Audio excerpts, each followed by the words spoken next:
Hello friends, welcome to Homegrown Florida. I'm Katrina. Have you ever overwatered a plant and they drowned? What about just completely forgetting about watering your plants and then they wilt up and die?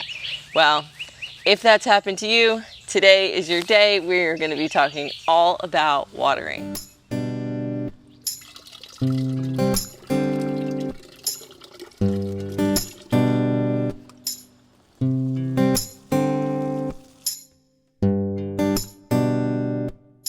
Watering is probably one of the most difficult aspects to teach in a garden because every single garden is different and every plant requires different watering needs. But today I'm going to show you the easiest method for watering your plants in 5 simple steps, and we're going to use the acronym WATER, W-A-T-E-R. So our first letter for the acronym in WATER is W. When to water your plants. Number 1, I strongly encourage you to water your plants during the morning, and I'm talking early hour mornings. It's best if you have an option like a sprinkler or a timer that can go off while you're still nice and warm and tucked into bed. I set mine off around 3 or 4 o'clock in the morning. I think that's the perfect time because it allows the water to get down into the beds or into the flower beds or into the pots, and it seeps down into the soil really, really well before the sun comes up and starts burning off that excess moisture. You want it to burn off that excess moisture. That's why watering at night is not the best option, because it will sit wet for hours. You are possibly causing fungal issues that could occur from standing water or water that has not been allowed to dry. The opposite is true if you water during the day. So if you go out at like noon, 1, 2 o'clock during the day and you try to water, what ends up happening is it basically becomes impossible to do deep watering, to allow that water to soak down, because the sun is out, it's beaming down, and it evaporates off the water that you have just watered your plants with down to virtually nothing. So then you end up underwatering. If you don't have a timer, then your other option is to try to get up as early as possible and water when the sun is not as intense as it is during the middle part or the afternoon part of the day. I want to really strongly discourage you from watering every single day. It's not really beneficial to the plants, because what you're doing when you're watering a little bit every single day is you're just soaking the top inch or so of your soil, and what the plants need is it needs that water nice and deep. So watering a longer period of time less often is actually more ideal, and it allows time for the soil to dry up, which is good for the plants so that it's not holding this excess moisture all the time. There's really only 2 exceptions to that rule, and the first one is with these little guys. I have some bean seedlings right here, and they are very young. They have their first set of seed leaves. They don't even have their first set of true leaves yet, but these guys need watering every day until they get established, and it doesn't take long. Once they come up and they have their first set of leaves, usually at that point they're good enough to handle being watered with the rest of the garden. The second exception to this rule is summer here in Florida. Summer here in Florida is quite intense, and it will dry out your plants, and it is not uncommon when the plants are young and they aren't fully covering the bed area that it can dry out very quickly, and in that instance you may want to water once a day until those plants get nice and big and bushy.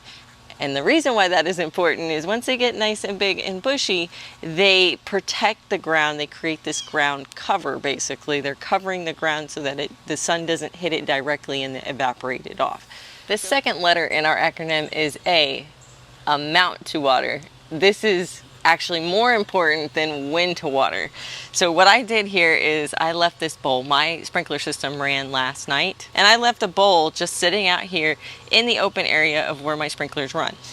And the reason I did that is because this bowl has a certain amount of water in it now. The best thing to do to figure out how long to water for is how much water you're collecting. So what I do is I leave this little bowl out, a little shallow bowl where the water can actually get into the bowl, and then I take my tape measure and I put it in the bowl. And this one is looking like it's about 1/4 of an inch.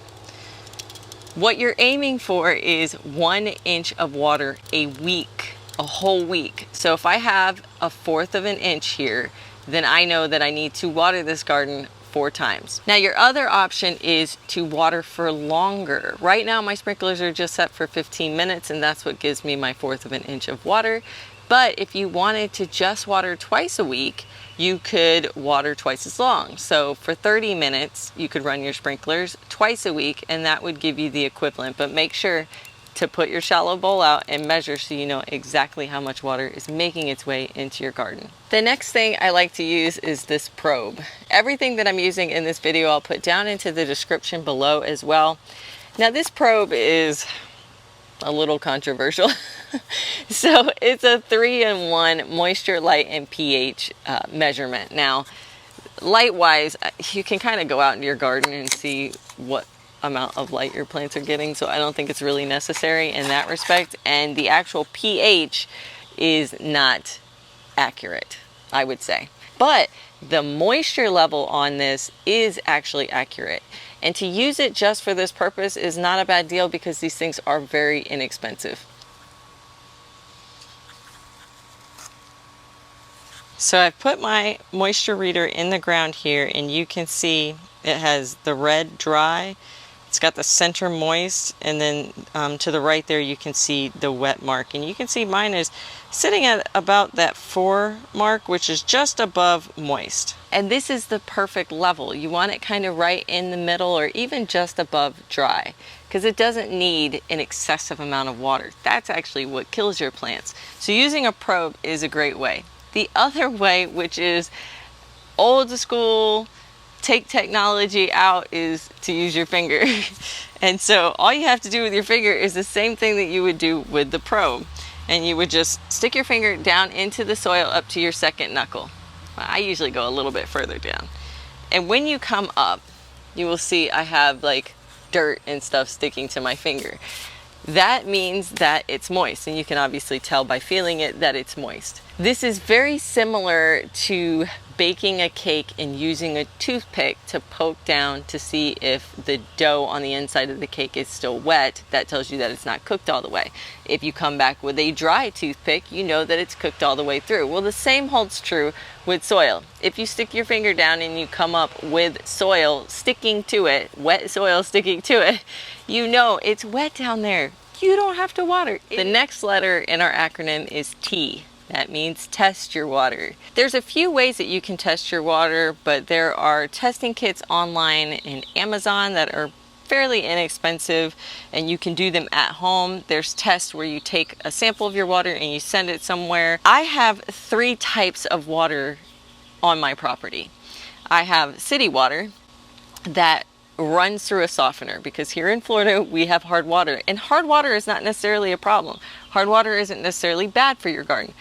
What can be bad for your garden is softened water, and that's actually what I experienced when I moved here. I did not realize that all the outside spigots were connected to my water softener. Water softeners soften the water by the use of salt. Salt in the garden is okay at small amounts, but a softener level is higher, and it can accumulate salt in the soil over time. You may not notice it at first, but over time it may accumulate that salt into the soil, and then your plants start to have a lot of issues. So once I figured out that salt from my softener might be causing some of the issues in my beds, I switched to the second form of water I have at my property, which is a well. So I usually water through my sprinkler system, which is connected to my well water. The third form of watering that I have on my property is a rain barrel. Sometimes you want water, large amounts of it, very quickly. Like if I'm watering my seedlings or if I want to water my green stalks. So we got a rain barrel. This one came from Amazon. This one is a little bit more expensive because of the base, and it has kind of a filter situation at the top here. It does not take much to fill this thing. I mean, one good storm comes through or a couple of afternoon rains and it is completely full. And I believe this is a 55-gallon drum. So I strongly encourage you, if you have the opportunity to get a rain barrel, definitely do that. Now, if rain barrels are a little outside your price range, Another really great option is just to get a couple 5-gallon buckets. You take your 5-gallon bucket and you put it underneath your gutter instead of hosing the water out and flushing it. You just put this guy underneath it. It will catch a lot of that water. So this is a more inexpensive way to collect rainwater. Now let's go back, because we talked about the testing of the water, and I mentioned that my softener was putting off too much salt into my garden. Well, some other problems that can happen is chlorine. So if you're using tap water to water your garden, chlorine is in most tap water. Some higher than others depending on where you live and the city that you're in. One of the easy ways of dealing with that in the garden, because you don't want to water with highly chlorinated water, it kills the soil life. Cool thing, chlorine actually dissipates very quickly. This is why we have to constantly add chlorine to our pools, because our pools are open, and when you add chlorine to them, it doesn't stay because it evaporates into a gas. One of the things that you could do is grab a few of these 5-gallon buckets, fill them up with water, and wait 24 to 48 hours. I have seen people do this where they'll get maybe 5 of these and they'll fill them up with their tap water and always have them filled. And if they always have them filled, they're always evaporating, and then they can use them. You just don't want to use them before the 24-hour period because not enough of the chlorine has evaporated. Another thing that can come back on those tests is high heavy metals. The thing that you can do in that instance is to, once again, fill up your buckets and let them sit for 24 to 48 hours. What will happen is the water will settle. And that means that the heavy metals will settle to the bottom, and you can pour off that top portion of water and maybe leave an inch or two at the bottom, and that will, kind of separate the heavy metals from your good water. And then your last option is to connect a water filtration system to one of your spigots or to your sprinkler system. We use them, but only for our RV. Our RV, when we travel, we use lots of different kinds of waters, because we're collecting water from different places as we go along. And so you can't really trust what that water is going to be. So I think we got a zero water filtration system in here. But you can also use those types of things in your garden hooked up to a hose. You're not trying to achieve drinking level water. You're trying to achieve healthy water for the soil, which is different. So using one of those simple single tubes to your water hose should be completely sufficient. And then if all else fails, the easiest thing that you can do to help water, other than just letting it sit, is to mix it 50-50, whatever water you have with 50% rainwater. If you do that, you are diluting down the salt, the chlorine, the heavy metals to a point that they shouldn't bother the plants that much. The next letter in our acronym for water is E, and this is examples of bad watering, whether it's too much or too little. So this first green stalk you see here is nice and lush and green, and everything is growing beautifully. This one right here is not doing well. And you can see because this side of the green stalk has lots of pretty green, lush plants, and this side is dead. Not only am I experiencing a lot of loss on this side, I also have some wilty, rotting, dead plants on this side as well, this one in particular. These two green stalks are watered exactly the same way, so I've been struggling with why this one is not thriving, specifically on one side versus the other side. Well, green stalks, the way that they're built is in between each one of the layers there is a basin, and that basin feeds water into the next layer, and it has this central system that runs all the way down and feeds the basins at each level. So I have one of two issues that are occurring in this green stalk. I believe up here it's getting an excessive amount of water and it's holding that water, it's not draining it. And then the second issue is the plants down below are all dry and dead. This tells me that somewhere in this vicinity right here I have a clog, and the holes in those basins, or the holes in the bottom of these green stalks that are designed to let the water flush through, is not working. Let me bring you in close and I'm going to show you what the overwatered, and then right next to it what the underwatered looks like. So this is a Tokyo Beckenot, and it is not doing well. It is wilty, It has these brown leaves, and then the thing that is most obvious to me as to being overwatered is if you look at this base, it is basically rotting. All the leaves at the base are rotten and they're soft and you can feel it. And that tells me that there's too much water here. Now if we go down a level, you're gonna see lots of dead plants. These were first eaten by bugs because probably that they're showing signs of stress. But the other thing that I notice is if I stick my finger down in here, I come back with barely any dirt. This is dry, and it's very clear it feels dry. So the water from up here is not making it down into these wells, causing all of these plants down here at the bottom to die. The last letter in our acronym for water is R, and R stands for reevaluate your water. This is something that you're going to need to do ever so often. It will depend on the seasons for one. When you're in summer, you are going to have to water more often than if you're in winter. I get down to once or twice a week of watering in winter, and in the summer I get all the way up to 4 times a week watering. Another thing that can impact your watering schedule is rainfall. We're in our drought season right now, which means we don't get a lot of rain, and so my sprinkler system is basically what is watering my plants completely. But once summer comes in and fall comes in, when we have our most rain of the year, you have to be careful that you don't accidentally overwater, because the rain counts as watering, and in fact you really want the rain to do its job. If you happen to see that it has had a nice good downpour, you want to turn your sprinklers off for the next day. The rain is the absolute best water for your plants. It has all kinds of nutrients.